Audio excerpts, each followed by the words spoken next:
I've been using the gym for 20 odd years, and I've used steroids, and I'm open about that. I did have a series of heart attacks. Although it's not directly related to steroids, the surgeon said it's probably to do with your steroid use when you were younger. So I've always been within that community.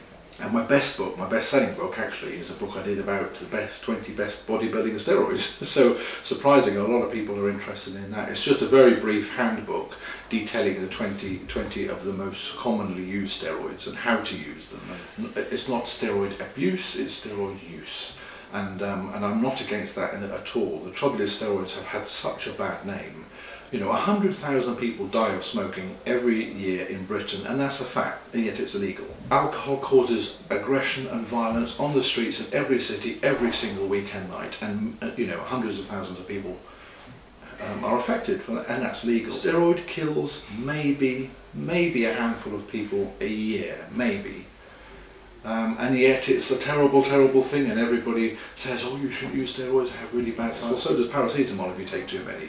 It's just steroids has a really bad name, and it's an underground subject that people don't talk about. But so I wanted to kind of put together a little handbook to say, look, I believe, it's my thoughts, you do what you want. If you want to take them, you take them, you don't. Like smoking, it's your choice, isn't it? But I believe that if you're going to take them, which a lot of people do now, you at least know how to use them properly.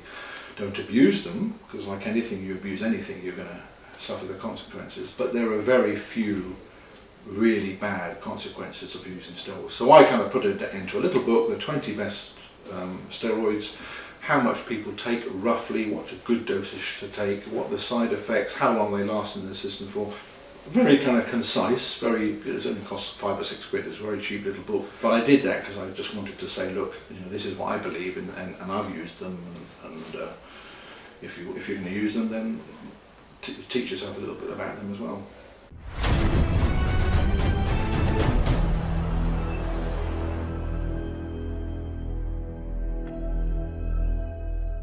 I think steroids are used all the time in so many gyms around the UK. The trouble is, I mean, if they're genuine stuff and not fake stuff, they won't cause you too much harm. But the problem is, and I agree with that, is that a lot of stuff are counterfeit, and you don't know how they're made. At least if they're made by a good pharmaceutical company, they're pretty, they're going to be hygienic and not contaminated at all. But there's a lot of stuff out there that's really rubbish. That's the bad side, and that is bad, and that has attracted the criminal fraternity, because they can make big money from it.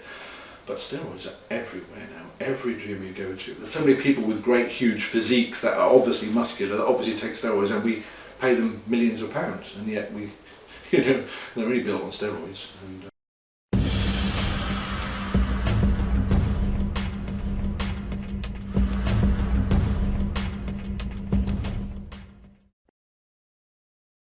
yeah, I mean, a lot of people who work security go to the gyms.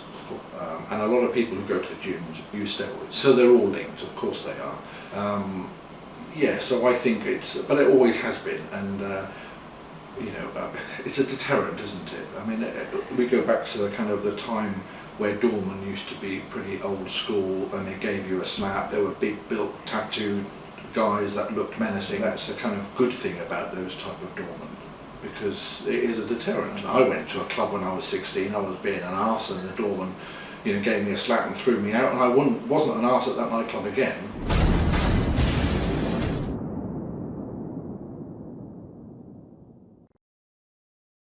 I've done lots of things on TV. I was on Men and Motors. I don't know if you remember Granada Men and Motors. Well, they interviewed me with, I think it was one of these books, Doing the Doors or something. The presenter never came to see me. They have like a reception room, or green room they call it, where you wait. He'd looked at his notes, what about Doorman, author of, and he went to see all these other people that were on the show, but he never came to see me. And I only got called to the sort of interview area when it was time to be interviewed. He said, why don't I, you're quite a nice guy. I didn't really want to come and see you because I saw Doorman, and I didn't really want to kind of introduce myself to someone that I thought was a Doorman. It's really bad, isn't it? We have such a bad reputation, don't we? But most of the time, we're pretty good.